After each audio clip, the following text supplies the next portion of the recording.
काही दिवसांपूर्वी मी आमच्या मुलांची काळजी घेणाऱ्या मायाला माझ्या खोलीत बोलावले होते. ती खोलीत आल्यावर मी म्हणालो, बस माया, मी तुझ्या कामाचा महिन्याचा हिशोब करीन.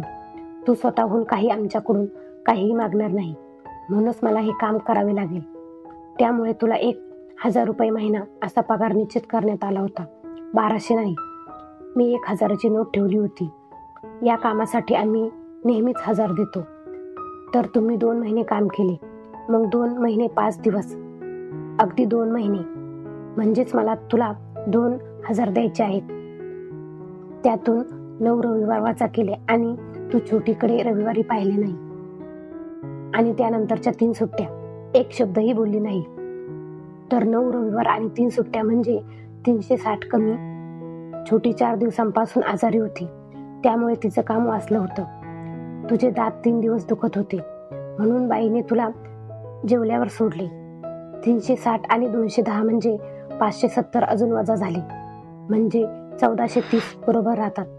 तिच्या उजव्या डोळ्यात थोडं पाणी आलं आणि तिची हनुवटी किंचित थरथरली. तिने थोडा घसा खाकरल्याचे नाटक केले, पण तोंडातून हो किंवा चू नाही निघालं. नवीन वर्षाच्या आसपास आपल्या हातातून एक कप तुटला. त्याचे 100 रुपये. वास्तविक त्या वडिलोपार्जित शेठचा कप महाग होता, पण काहीही असो. तसंच एकदा झाडावर चढत असताना छोटीचं जॅकेट तुझ्या छोट्याशा निष्काळजीपणामुळे फाटलं होतं. त्याचे 200. शिवाय मोलकरणीनं तुझ्या नकळत बंडूचे बूट चोरले. तू लक्ष ठेवायला हवं होतं.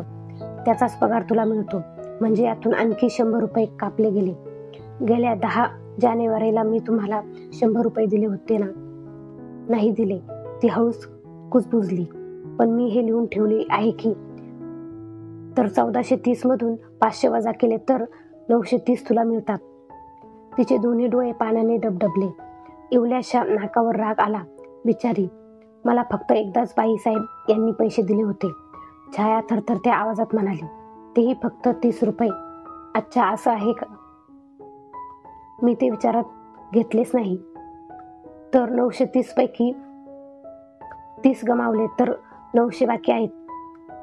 हे तुझे 900 रुपये घे. म्हणून मी मोजले आणि तिच्या हातात 900 ठेवले. थरथरत्या हातांनी तिने ते पर्समध्ये ठेवले आणि हळू आवाजात म्हणाली, धन्यवाद. हे कशासाठी धन्यवाद आहे? कारण मी पैसे दिले म्हणून. मी विचारलं, पण मी तुझी खूप फसवणूक केली. तुला लुटले गेले आहे आणि हे तुला माहीत आहे, तरीही धन्यवाद. मी मुद्दाम तुझ्याबरोबर चेष्टा केली, तुला धडा शिकवण्यासाठी. मी तुला तुझा पूर्ण पगार 2,400 देईल. हा पगार या पाकिटात ठेवला आहे. कोणी इतके कमजोर कसे असू शकते? तू गप्प का आहेस? काही बोलत का नाहीस? अन्यायाचा निषेध का करत नाहीस?